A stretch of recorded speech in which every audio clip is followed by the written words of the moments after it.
شہزاد اکبر کی جو کارستانیہ ہے وہ تو ہم سب کو پتا ہے. ہم تو جب پاکستان تحریک انصاف کا دور حکومت تھا میں اس میں بھی آپ کو چیخ چیخ کے بتاتا رہا کہ کرپٹ آدمی ہے, پیسے کھا رہا ہے بیچ میں. اداروں کے سربراہوں کے خلاف آپ انڈیویجول پروٹیسٹ کرتے ہیں تو آپ دونوں ممالک کے ڈپلومیٹک ریلیشنز کو ڈیمیج کر رہے ہیں. آلریڈی آپ نے بڑا ڈیمیج کیا. پاکستان کے اسٹوڈنٹس کو وہاں پہ ایڈمیشنز نہیں مل رہی ہیں, پاکستانیوں کو ویزا نہیں مل رہی ہیں. پاکستان تحریک انصاف جو ہے وہ پاکستان توڑنے والی جماعت ہے, وہ پاکستان کو انتشار پھیلانے والی جماعت ہے, وہ پاکستان کو کمزور کرنے والی جماعت ہے خدا نخواستہ, اور اس جماعت کا کلا کما ہونا. السلام علیکم, آپ دیکھ رہے ہیں مبشر لقمان چینل. میرا نام مبشر لقمان ہے اور آپ کو پتہ چلا ہوگا کہ لنڈن میں پاکستان ہائی کمیشن کے باہر پاکستان تحریک انصاف نے army chief general Asim Munir کے خلاف ایک پروٹیسٹ کیا. پہلے تو اس پروٹیسٹ کے بارے میں بتا دوں کہ اس پروٹیسٹ کو لیڈ کر رہے تھے شہزاد اکبر اس کو لیڈ کر رہے تھے, اور جناب باقی بھی ان کے کنٹوٹے ان کے ساتھ تھے. اور ٹوٹل جو مجھے پتا چلا ہے مختلف ذرائع سے وہ یہ ہے کہ وہاں پہ تقریباً کوئی 30 سے 35 یا 40 افراد شامل تھے. شہزاد اکبر کا کلیم ہے کہ نہیں 300 کے قریب لوگ تھے, لیکن بہرحال اس ویڈیو میں 300 تو نظر نہیں آتے. 300 ایک اچھا خاصا کراؤڈ ہوتا ہے, اور 300 پہ تو آدمی کا خون بھی جوش مارنا شروع ہو جاتا ہے. So it was a flop show, pathetic show, جس میں ان کے اپنے کوئی نوکر تھے ان کے دفتر کے, ان کے ملازمین تھے, اور کچھ جاننے والے 2-4 تھے, اور ان کے اپنے گھر والے تھے. تو I mean it was basically 3 or 4 households in UK جنہوں نے وہاں کھڑے ہو کے ایک قسم کی نعرے بازی کی. بٹ اب بات آ رہی ہے کانٹینٹ کے اوپر. سوال یہ پیدا ہوتا ہے کہ یہ جو کیا اس سے ان کو کیا فائدہ اور کیا ان کو نقصان ہے. تو پہلی بات تو یہ ہے کہ شہزاد اکبر پاکستان کے ایک منسٹر رہے ہیں, فیڈرل منسٹر رہے ہیں, یا اس عہدے پہ رہے ہیں, نیب کو بھی کنٹرول کرتے رہے ہیں. اور شہزاد اکبر کی جو کارستانیہ ہے وہ تو ہم سب کو پتا ہے. ہم تو جب پاکستان تحریک انصاف کا دور حکومت تھا میں اس میں بھی آپ کو چیخ چیخ کے بتاتا رہا کہ کرپٹ آدمی ہے, پیسے کھا رہا ہے بیچ میں. اور خاص طور نیب کی جو پروسیکیوشن اس نے کی, اس نے اس کو بھی کھایا. اور وہاں وہ جا کر نیب کی طرف سے ہمیں کتنے $1 ملین دینے پڑے. اب میں تو فگر بھی بھول گیا ہوں, اماؤنٹ بھی بھول گیا ہوں, یعنی ہزاروں کروڑ, پتہ نہیں کتنے بنتے ہیں, مجھے اب آف ہینڈ یاد نہیں ہے. اور شہزاد اکبر نے آپ کو اور ہمیں بتایا کہ جناب نیب جو ہے وہ اب یہ کر رہا ہے, اور وہ 1 ہائیڈ پارک کے اوپر ہے یا ایون فیلڈ اپارٹمنٹس کے اوپر ہے. اور اینڈ میں پتا چلا کہ کھایا پیا کچھ نہیں, گلاس توڑا آٹھا نے, اور ہم نے جس کمپنی کو پروسیکیوٹ کیا تھا اس کمپنی کو ہم نے ڈیمیجز میں وہ پیسے دیے کہ جناب ہم نے جھوٹے الزام آپ پہ لگائے, ہم نے غلط باتیں کی, we are sorry for that, اور ہمیں معاف کر دو, اور یہ پیسے لے لو, اور پلیز ہماری عزت مزید تار تار مت کرو. اور اس کے بعد آپ کو پتا ہے کہ پھر نیشنل کرائم ایجنسی کا بھی آ گیا. انہوں نے سلیمان شہباز کو اور میاں شہباز شریف کو انہوں نے ایبزالو کر دیا کسی بھی قسم کی غلط کارستانیوں سے. اور پھر پاکستان کا ایک کیس جو ہے وہ نہ صرف مٹ گیا بلکہ پاکستان کو بری طرح ایک انٹرنیشنل کورٹ میں شکست ہوئی, جس کے ہم نے پیسے بھی دیے. تو یہ سارا کچھ شہزاد اکبر کی زیر نگرانی ہو رہا تھا, اور شہزاد اکبر کے اس میں ہو رہا تھا. پھر شہزاد اکبر صاحب تحریک انصاف کی حکومت ختم ہونے سے کچھ دیر پہلے بھاگ گئے, پاکستان سے بھاگے. پہلے یہ لنڈن رہے, وہ دبئی رہے کافی عرصہ, اور ملک ریاض کو کہانیاں سناتے رہے, اور ملک ریاض سے انہوں نے کافی پیسہ اٹھا وہاں پہ. پھر انہوں نے کہا میں چینل بناؤں گا تو میں یہ کروں گا, یہ چینل بھی خریدنے کی کوششیں کرتے رہے. آپ یہ سوچیں کہ ایک آدمی اس کے پاس سڈنلی اتنا پیسہ آ گیا کہ وہ 2-3 ارب روپیہ سال کا لگانے کے قابل ہو گیا, اور وہ چینل بنانے کے چکر میں تھا. اب وہ لنڈن پھر اس کے بعد پہنچ گئے, اور وہاں پہ پہنچ کے انہوں نے پاکستان اور پاکستان کے ریاستی اداروں کے خلاف ایک مہم چلا دی اور شروع کی ہوئی. اچھا, ایونچولی پاکستانیوں کی ایک بڑی خصوصیت ہے, اور یہ 25 کروڑ پاکستانیوں کی یہ خاصیت ہے, یہ میں آپ کو بتا رہا ہوں بڑی کلیئرلی. 25 کروڑ پاکستانیوں کو میں نے دیکھا ہے کہ جب پاکستان کسی وکٹری کے قریب ہوتا ہے, جیسے کرکٹ آپ لے لیں, ہاکی لے لیں, اسکواش لے لیں, ایون ارشد ندیم کا لے لیں, کہ اس نے ایک جیولن تھرو کی ہے لیکن پوری پاکستانی قوم یونائٹ ہو گئی ہے پھر وہاں, اور ایک ہو گئی ہے.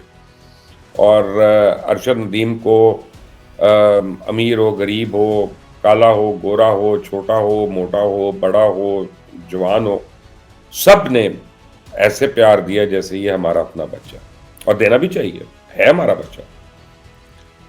اسی طرح پاکستان کی کرکٹ ٹیم کے اوپر آپ دیکھ لیں کہ جب وہ کوئی اچھا کھیلتے ہیں، چاہے ہارے یا جیتے ہیں، تو پوری قوم ان کو اپنے ہاتھوں پہ اٹھا لیتی ہے. اور کل بھی میں لائیو شو کر رہا تھا اور میں کالز کو لے رہا تھا، تو مجھے لوگوں نے کالز کر کر کے کہا کہ جناب پاکستان ایک کرٹیکل میچ کھیلنے والا ہے اور انڈیا کے ساتھ، ابھی اس ٹیم کی برائی نہ کریں، ان کا کانفیڈنس کم ہوگا.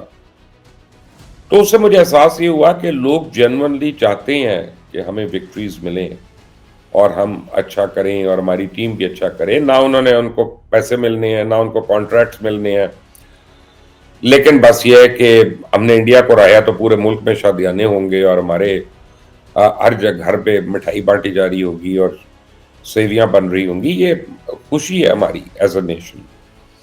اب تیسری جو بائنڈنگ چیز ہے پاکستان میں وہ ہے مذہب، کہ مذہب کے نام پہ کوئی پاکستانی کمپرومائز نہیں کرتا. آپ خدا نہ خواستہ کسی بھی فارم میں، اللہ رحم کرے، آپ شان رسول کے خلاف کوئی گستاخی کر جائیں، آپ کوئی بہکی بھی بات کر جائیں، تو لوگ آپ کو آڑے ہاتھوں لیں گے، نہیں چھوڑیں گے اس پر. ان کو نہیں اس سے غرض کہ آگے ان کے ساتھ کیا ہونا، وہ نہیں چھوڑیں گے آپ کو بس. یعنی سویڈن میں کوئی چیز ہو، فرانس میں کوئی چیز ہو، تو ملال یہاں پہ ہوتا ہے، لوگوں کو غصہ یہاں پہ ہوتا ہے. چوتھی چیز جو پاکستان کی ایک بڑی بائنڈنگ فورس ہے وہ افواج پاکستان ہے. اور افواج پاکستان کا آپ نے دیکھا، لاسٹ ہم نے جو مارکا دیکھا وہ پبلک کی نالج میں جو ہے، ویسے تو روز ہوتا ہے کچھ نہ کچھ، لیکن وہ 28 فروری کا تھا، 29 فروری کا، جب ابھی نندن کو ہم نے چائے پلائی اور پھر اس کے بعد اس کو واپس بھیجا. تو اس ایک چیز کے وقت آپ دیکھیں، اس وقت پوری قوم جو تھی وہ یونائٹڈ تھی اس بات پہ کہ انڈیا آتا ہے تو اس کو ہم نے نہیں چھوڑنا، اور ہم اپنی فوج کے ساتھ کھڑے ہیں. ہم پیچھے نہیں کھڑے، ہم اس کے ساتھ کھڑے ہیں. اچھا، اب آپ باہر جا کے اگر پاکستانی افواج کے بارے میں بھی نہیں بلکہ پاکستان کے آرمی چیف کے بارے میں آپ اس طرح کی بات کرتے ہیں یا کوئی پروٹیسٹ کرنے کی کوشش کرتے ہیں، بھلے اسے 50 آدمی ہیں یا 500 آدمی ہیں، تو بیسیکلی آپ دنیا کو کیا باتیں بتا رہے ہیں؟ آپ یہ بتا رہے ہیں ہمیں جمہوریت نہیں چاہیے، ہمیں ادارے مضبوط نہیں چاہیے، ہمیں سپریم کورٹ کے اوپر اعتبار نہیں ہے، ہم سپریم کورٹ کے اوپر 3 حرف بھیجتے ہیں، ہم ہائی کورٹس کے اوپر کئی حروف بھیجتے ہیں، ہمارا عدالتی نظام فرسودہ ہے، ہمارے وکیل بکاؤ ہیں. آپ بیسیکلی یہ بتا رہے ہیں لوگوں کو. ہماری پارلیمنٹ، ہماری سینیٹ، ہماری پروونشل پارلیمنٹ جو ہیں وہ ربر سٹیمپ ہیں، اور یہ کہ پاکستان آرمی کا جو چیف ہے اس کے پیچھے پوری کی پوری فوج کھڑی ہوئی ہے، افواج پاکستان. تو اس کو کسی طرح ہٹا دو یا اس کو کچھ کر دو تاکہ پاکستان مزید کمزور ہو. اب افواج پاکستان اگر خدا نخواستہ کمزور ہوتی ہے یا کمزور پڑتی ہے اپنے ارادے میں، تو وہ کیا ہوتا ہے کہ آپ ایک نیوکلیر کنٹری ہیں. دنیا کے 7 ممالک ہیں جو نیوکلیر کنٹریز ہیں، ان میں سے ایک آپ ہیں. سڈنلی آپ پوری دنیا کو کہہ رہے ہیں کہ پاکستان پہ آ جاؤ، کیونکہ اب یہ ہمارا نیوکلیر ایسٹ جو ہے وہ خدا نخواستہ انسیف ہو جائے گا اس کے بعد. تو آبویسلی یہ تو نہیں ہونا. اور ایک اس طرح کے پروٹیسٹ سے کوئی آپ آرمی چیف کی بات کریں، میں کہتا ہوں آپ ڈی جی نادرا نہیں بدل سکتے، آپ اس طرح ایک ایس ایچ او نہیں بدلیں گے. یہ طریقہ نہیں ہے. بہرحال اس کے اور بڑے طریقے ہوتے ہیں، یہ نہیں ہے. لیکن آپ برطانیہ کے اور پاکستان کے تعلقات ضرور خراب کر رہے ہیں، کیونکہ جب آپ کو پروٹیسٹ کا حق ہے، جو کہ ہے آپ کا حق، اس کو کوئی ڈینائی نہیں کر سکتا، لیکن جب افراد کے یا اداروں کے سربراہوں کے خلاف آپ انڈیویجول پروٹیسٹ کرتے ہیں تو آپ دونوں ممالک کے ڈپلومیٹک ریلیشنز کو ڈیمیج کر رہے ہو. آلریڈی آپ نے بڑا ڈیمیج کیا.